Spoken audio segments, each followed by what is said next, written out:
Hello दोस्तों, मैं जाकिर हुसैन आपकी जेनेस क्लास से स्वागत करता हूं।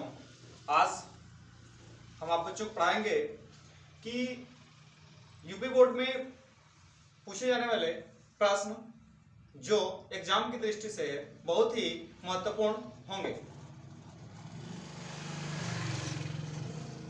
यह पार्ट जो होगा क्लास 10th का पार्ट 2 होगा। पार्ट फर्स्ट जो है मैं पढ़ा चुका हूं, जो एक्सपेक्टेड क्वेश्चन है। सेकेंड में हम देखेंगे यहां पे कि आज संयोजन अभिक्रिया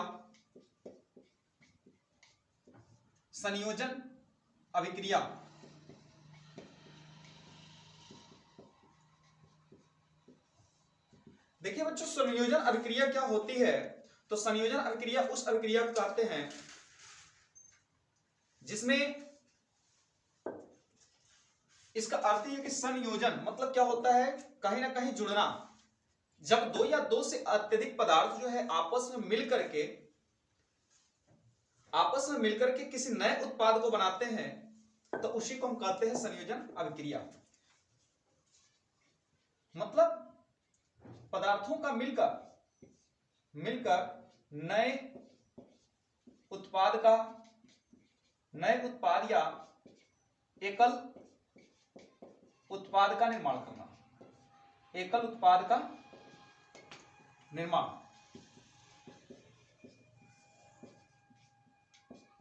दो या दो से अधिक पदार्थ जो है, दो या दो से अधिक मैटर जब हम मिलेंगे और मिलने के बाद कोई नया एकल उत्पाद बनता है तो इसी घटना को हम कहते हैं संयोजन अभिक्रिया। अब जैसे क्या होगा कि जैसे कैल्शियम ऑक्साइड CO है और इसमें मैंने मिला दिया HOH, जल मिला दिया। यह आपका कैल्शियम ऑक्साइड और इसमें जल मैंने मिला दिया, और जल मिलाने के जैसे ही मिला देंगे तो उसके बाद जो है ये पदार्थ क्या बन जाएगा, कैल्शियम ऑक्साइड CaOH2 का होल ट्वाइस, और ये बन जाएगा हमारा बुझा हुआ चूना। तो ये जो था आपका संयोजन अभिक्रिया थी।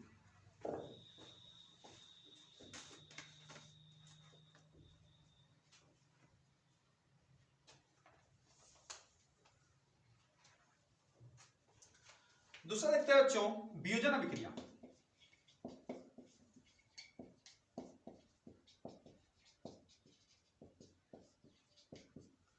देखिए वियोजन अभिक्रिया क्या होती है? वह अभिक्रिया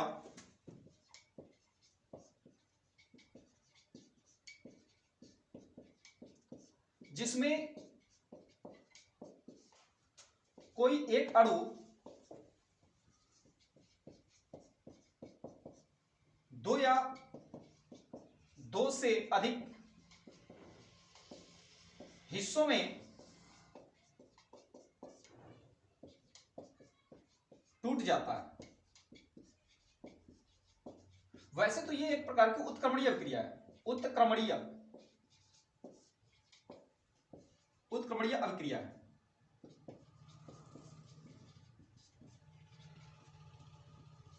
उत्क्रमणीय अभिक्रिया क्या होती है? रिवर्सिबल अभिक्रिया क्या होती है? रिएक्शन होती है कि मतलब टूट जाए फिर मिला दे तो फिर वो पहले जैसी अवस्था में आ जाए, उसको हम कहते हैं रिवर्सिबल रिएक्शन बोलते हैं, उत्क्रमणीय अभिक्रिया बोलते हैं।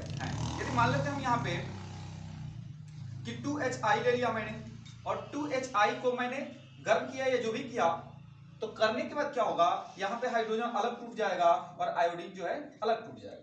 वैसे ही है फास्फोरस पेंटाक्लोराइड PCl5।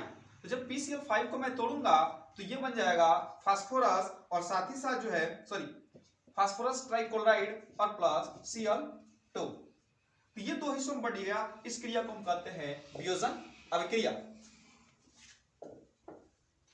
उसके बाद पढ़ेंगे हम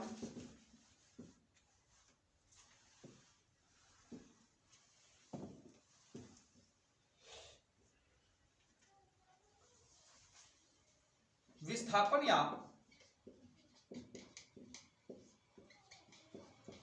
प्रतिस्थापन।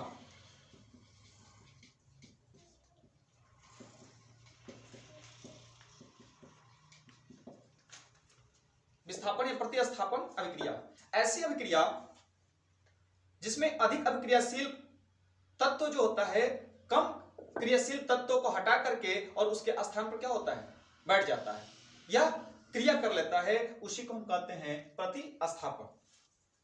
जैसे गांव में देखे होते हैं कि गांव में अक्सर देखने को मिलता है ये कि कुछ ऐसे लोग जो होते हैं खाने वाले इतने क्रिएटिव होते हैं वो लोग कि आप बैठे रहेंगे और जाकर के आराम से एक दोस्त कहेगा देख तुम्हारी पापा बुला रहे हैं, और जैसे वो देखने के पापा के लिए तलका कर कुर्सी बढ़ जाएगा। मतलब क्या था, वो उसके प्रति बहुत ही एक्टिव है, वो अपने आप के अंदर क्या कर लिया, वो वातावरण को ढाल चुका है। तो वही करेंगे प्रतिस्थापन, मतलब कि अत्यधिक क्रियाशील तत्व कम क्रियाशील तत्व को हटा करके और उस स्थान पर अपने आप क्या कर लेता है, अस्थायी कर लेता है या उससे क्रिया कर लेता है, इसी को हम कहते हैं प्रतिस्थापन अभिक्रिया। जैसे मान लेते हैं यहां पे कि कॉपर सल्फेट, इसमें बताते हैं अधिक क्रियाशील तत्व, अधिक क्रियाशील तत्व कम क्रियाशील तत्व को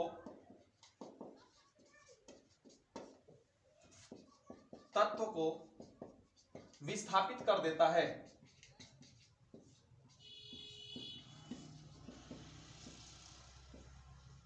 और वह उस स्थान पर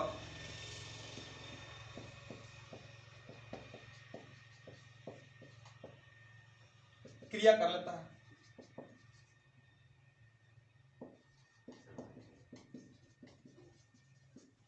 जैसे देखते हैं, जैसे 2H2 प्लस O2, अब 2H2 और O2 है तो ये क्रिया करके बना देगा 2H2O। दूसरी बात जो है,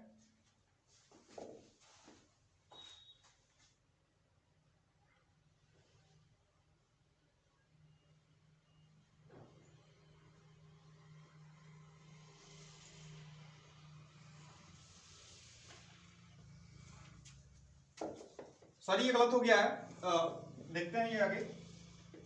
जैसे यहां पे CuSO4 प्लस Fe, अब इसमें क्या करेंगे कि देखेंगे कि ये कॉपर सल्फेट जो है और कॉपर सल्फेट की क्रिया जो है फेरस से कराई जा रही है, तो ये बन जाएगा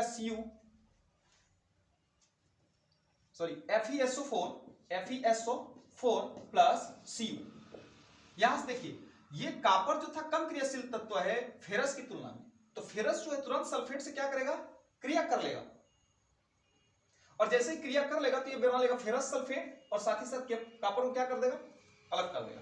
आप देखे होंगे गांव में क्या होता है या कहीं अन्य जगहों पर कुछ लोग जो होते हैं अत्यधिक सक्रिय होते हैं। जैसे हमारे यहाँ क्या होता है नेता, अब नेता क्या होते हैं बहुत ज्यादा सक्रिय होते हैं, उनको कुछ भी कहते रहिए, कैसे भी कोई इंसान जो घर का खिसियाया हुआ है वो जाएगा इतना अपने आप को इंटरेक्ट कर लेगा उन लोगों से कि तुरंत ही घुल मिल जाएगा। या चापलूस करने वाले को देखे होंगे तो क्या होते हैं, वो समझिए कि एक प्रकार से क्या है, विस्थापन या क्रिया, उनको कैसे इंटरेक्ट किया जाता है। अब देखिए यदि CH4 है और प्लस Cl2 है तो यहां से क्रिया करके क्या बन जाएगा, ये बन जाएगा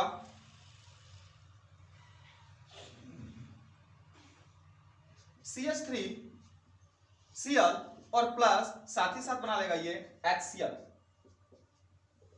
तो इसमें हमने कहीं ना कहीं देखा कि जो Cl2 था उससे क्रिया कर लिया और करने के बाद जो है यहां से एक हाइड्रोजन को हटा दिया और अपने आप क्या कर लिया, यहां पे क्रिया कर लिया।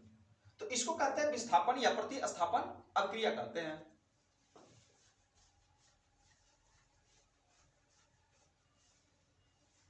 अब देखिए ऊष्माक्षेपीय अभिक्रिया क्या होती है, ऊष्माक्षेपीय अभिक्रिया,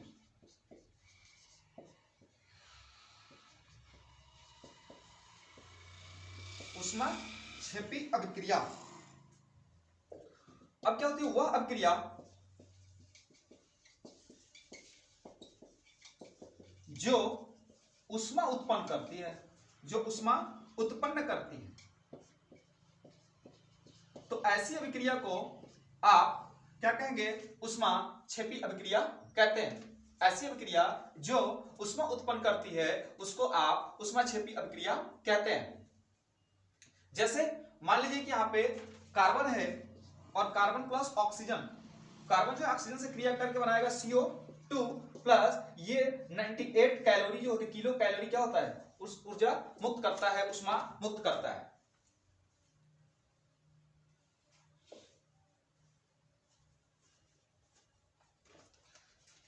सॉरी 98 नहीं 94। उसके बाद आता है 2H2 और ये O2 है, क्रिया करके बना देगा 2H2O 2H2O और साथ ही साथ जो है 136 किलो कैलोरी जो होती है इससे उष्मा निकलती है, तो इसको बोलते हैं हम उष्मा क्षेपीय अभिक्रिया। मतलब वह अभिक्रिया जो क्या करती है, जो क्रिया करने के फलस्वरूप जो होती है उष्मा उत्पन्न करती है, उससे उष्मा निकलता है, तो ऐसी अभिक्रिया को हम कहते हैं उष्मा क्षेपी अभिक्रिया।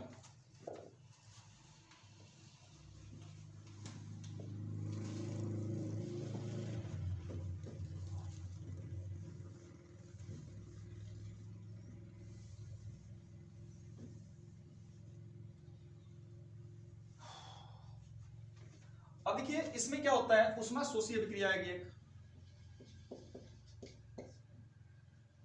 उष्मा शोषी अभिक्रिया।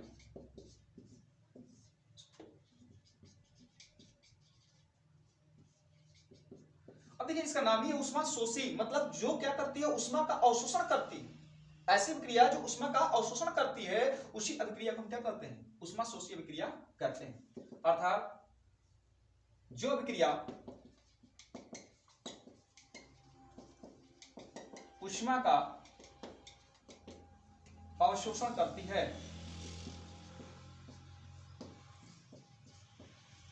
जो अभिक्रिया उष्मा का अवशोषण करती है, जैसे मान लीजिए फास्फोरस पेंटाक्लोराइड है PCl5, और ये जो है Q उष्मा को ग्रहण कर ली, और उष्मा ग्रहण करने के बाद जो है ये क्या हो गई, टूट गई, तो टूटेगी तो क्या बन जाएगी, PCl3 प्लस Cl2 में टूट जाती है। तो देख रहे हैं कि यहाँ पे कहीं ना कहीं क्या करती है कि यह उष्मा को तो ग्रहण करती है, और ग्रहण करने के बाद जो है अपने आपस में क्या होती है, टूट जाती है। जैसे अब देखते हैं N2 प्लस O2,